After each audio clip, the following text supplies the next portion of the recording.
नमस्कार, आप देख रहे हैं जे प्राइम भारत और मैं हूं आपके साथ ज्योति कनौजिया। आइए रुक करते हैं खबर की ओर। लोकसभा चुनाव 2024 की निर्वाचन आयोग की तैयारी पूरी हुई। मतदाता पुनरीक्षण का काम आयोग ने संपन्न किया। फाइनल सूची जारी।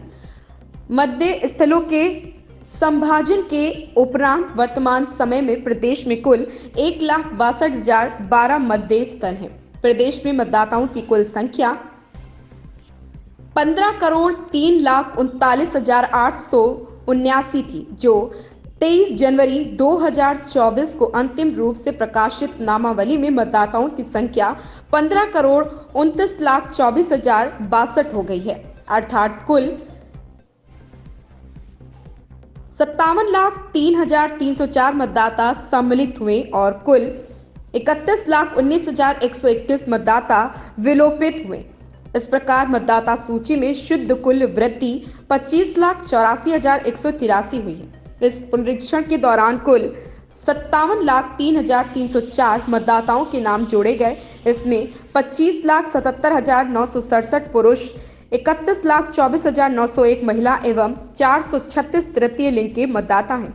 मतदाता सूची में आलेख्य प्रकाशन के समय जेंडर रेशियो 867 था, जो अंतिम प्रकाशित नामावली में 878 हो गया। अर्थात जेंडर रेशियो में 11 अंकों की वृद्धि हुई। 18-19 आयु वर्ग के मतदाताओं के कुल 15.57 लाख नाम जोड़े गए, जो कुल जोड़े गए नामों का 27.29% है। निर्वाचक नामावली में वर्तमान में 18-19 आयु वर्ग के कुल मतदाताओं की संख्या 20.41 लाख है। मतदाता सूची की शुद्धता सुनिश्चित करने के संदर्भ में इस पुनरीक्षण अवधि में कुल 31.19 लाख मतदाताओं के नाम विभिन्न श्रेणियों के विलोपित किए गए, जिसमें से आयोग के निर्देशन में विलोपन संबंधी कार्यवाहियों के परिणाम स्वरूप 10.50 लाख पृथक श्रेणी, 14.14 लाख शिफ्टेड श्रेणी तथा 6.21 लाख रिपीटेड श्रेणी में विलोपित किए गए हैं। लखनऊ से सऊद अली की रिपोर्ट। मैं चाहूँगा पहले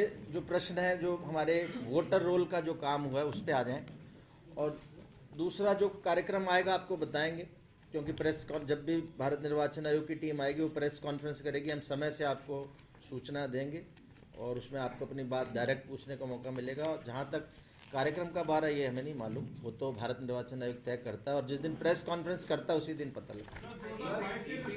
एक एक करके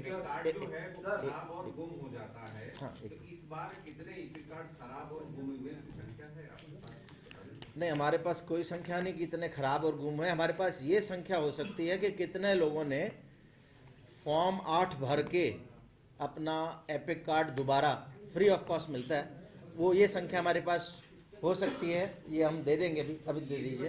हाँ, हम ये बता सकते।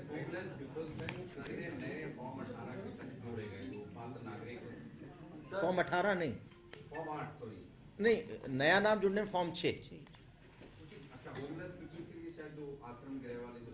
नहीं, फॉर्म 6 नया। देखो, अगर किसी का भी नाम नया जोड़ना है तो फॉर्म 6, नाम काटना है या किसी के नाम पे आपत्ति करनी है तो फॉर्म 7, और फॉर्म 8 4 वजह से भरा जाता है। पहला होता है करेक्शन, नाम करेक्ट करना, पिता का नाम, पति का नाम, आयु, है ना, फोटो सही नहीं है, ये सारे स्पेलिंग, वो है करेक्शन। दूसरा होता है शिफ्टिंग, आप एक जगह से दूसरी जगह जा रहे हो, बूथ के मतलब सेम उसी में हो सकते हो पार्ट में, या विधानसभा बदली जा सकती है या प्रदेश से बाहर भी जा सकती है, वो फॉर्म 8 शिफ्टिंग।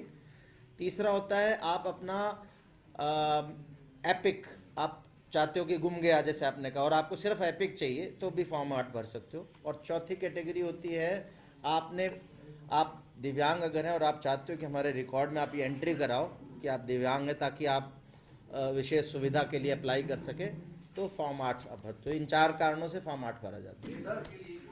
हाँ, ये आपने बहुत अच्छा पॉइंट रेज किया, मैं आपको धन्यवाद देना चाहता हूँ, क्योंकि हम मिस कर गए थे ये पॉइंट, आपने इसमें मिस किया। हमने जो एपिक कार्ड है, हम प्रयास ये कर रहे हैं कि वो समय से सबको पहुंच जाए। इसकी प्रक्रिया थोड़ी लंबी होती है कि सबसे पहले वोट बनता है, जैसे आपने फॉर्म दिया, लगभग 10-12 दिन में वो ऑन एन एवरेज 10 दिन में, अब हमने उसको और नीचे ला रहे हैं, 8-9 दिन का एवरेज लिया है, वो वोटर लिस्ट में नाम हो जाता है।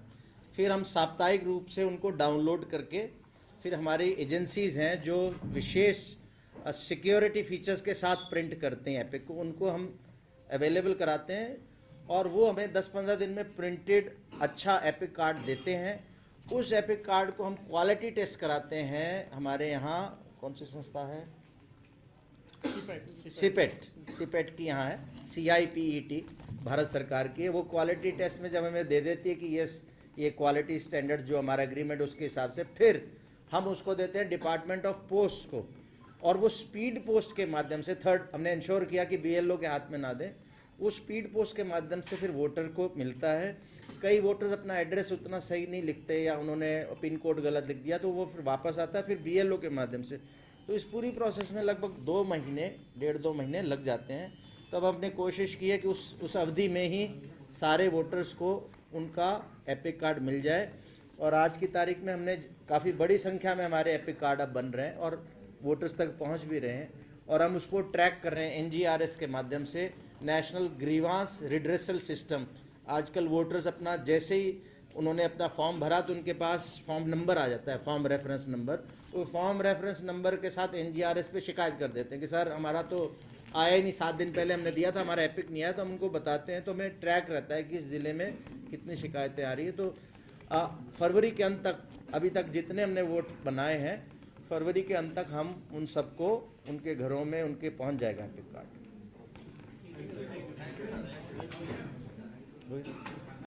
ऐसे ही खबर से जुड़े रहने के लिए आप देखते रहिए J प्राइम भारत।